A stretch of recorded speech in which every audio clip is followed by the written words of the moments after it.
يا صباح الفل، ازيكم يا حبايبي؟ عاملين ايه؟ يا رب تكونوا بخير. كل سنه وانتم طيبين. النهارده ان شاء الله مكملين مع بعض بقيه الحاجات الحلوه اللي احنا هنعملها ان شاء الله في رمضان، الحاجات السهله البسيطه اللي متاخدش منك لا وقت ولا مجهود. هنعمل مهلبيه بالموز والجيلي والبسكوت. طريقه سهله وبسيطه وهيطلع معاكي حاجه حلوه هتبسط كل العيله ان شاء الله. هنجيب البسكويت كده ونرصه في الصينيه بس كده. ده شكل البسكوت اهو مرصوص في الصينيه، وهننزل عليه بقى بشويه لبن. هنسقسق كده حاجه بسيطه، يعني ممكن انت اصلا تبل البسكوت في اللبن قبل ما تحط في الصينيه، بس انا ما برضاش اعمل كده. هنحط عليه كده بس سقسقه بسيطه كده.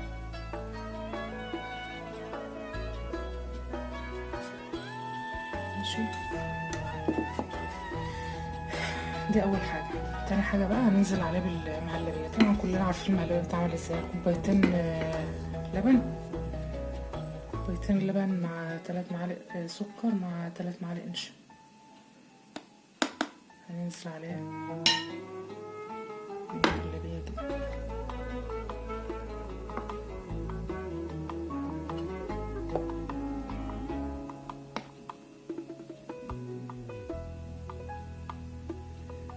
تمام، مش اي بس كوبايه اهو.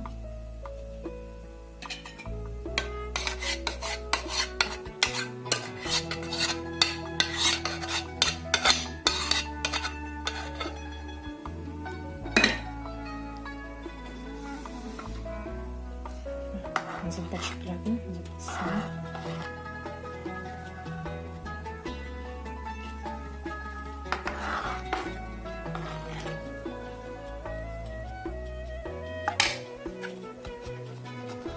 دي شكل الصينيه كده اهي.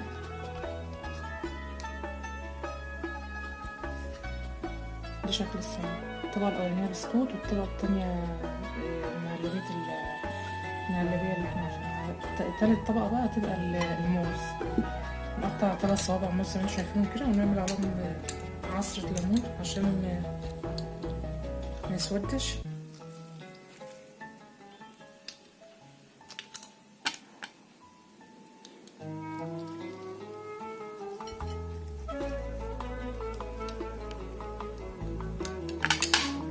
اي فاكهه عندك هتحطها في حلويات بتعصرها عليها ليمون عشان ما تسودش.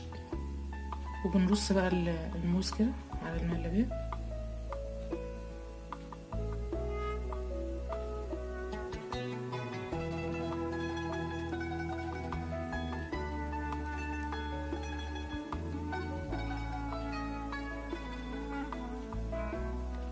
طبعا انا بحب اشتغل بايدي، يعني لا بلبس الرفاضات ولا بمسك بالمواسك.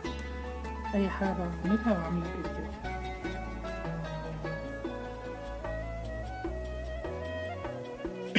ممكن تعملي دي كمان بالفراوله لو عايزه.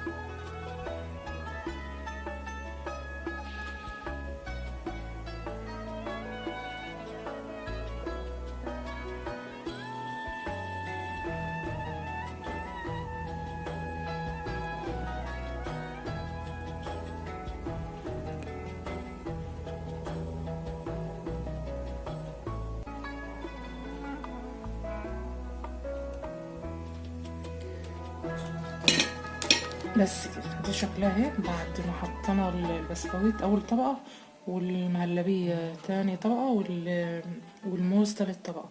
هعمل بقى الطبقه الاخيره اللي هي جيلي المشمش، ولو حابه تعمليه بجيل الفراوله مش مشاكل. هحط في التلاجة تبرد شويه، وبعد كده هعمل الجيلي واوريكم شكلها.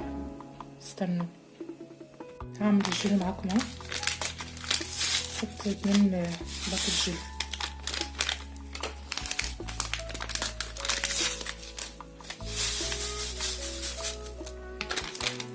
على 2 كوباية مية مغلية.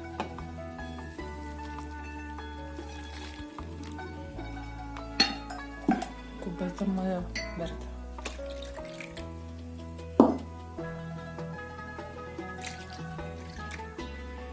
هنقلب بقى جامد لغايه ما الجيلي يدوب خالص.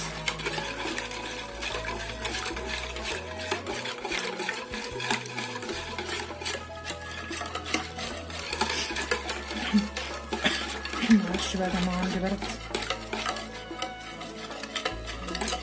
جيب الانفان دمران.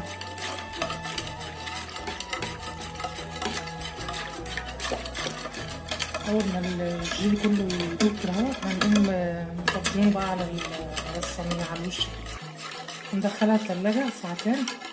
بعد كده هوريكوا شكلها ايه. بس الجيلي خلاص اهو، هشوف الصينيه بردت ولا لا واوريكوا هنعمل ايه.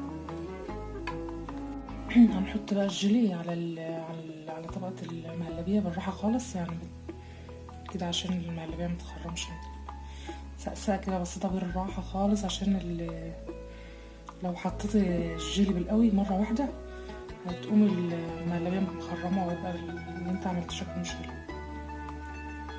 كده بالراحه كده ونحط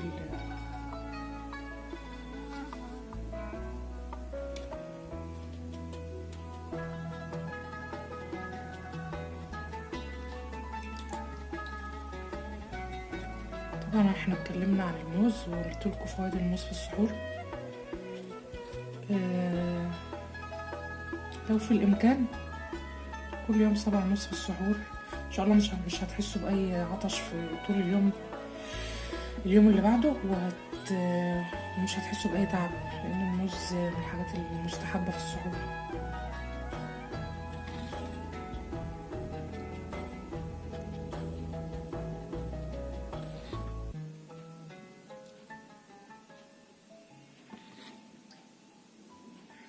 الصينيه دي هتبقى ان شاء الله تعجب العيال الصغيرين قوي، شكلها بعد ما تطلع بتبقى حلوه وحاجه خفيفه كده، ولا هتعمل حرقان في المعده ولا هتتعب اي حد. بس هخلص بقى دهوت واحط الصينيه في التلاجة، ولما تطلع هوريها لكم شكلها. وده كان شكل الصينيه بعد ما طلعت بعد ساعتين. حاجه بصراحه فاخر من الاخر، حاجه تفتح النفس. ايه رايكم؟ جربوها تعجبكم ان شاء الله. هقطعها واوريكم شكلها وهي متقطعه. تعالوا نجرب المهلبيه بالبسكوت والجيلي والموز، حاجه طعمها حلوه، طعمها جميل جدا، شكلها جميل جميل جميل، وطعمها اجمل من كده. انا طبعا كلت ما استنتش، طعمها جميل جدا وحاجه كده خفيفه خالص. تاكل معايا؟ هاكل حته؟ تعال.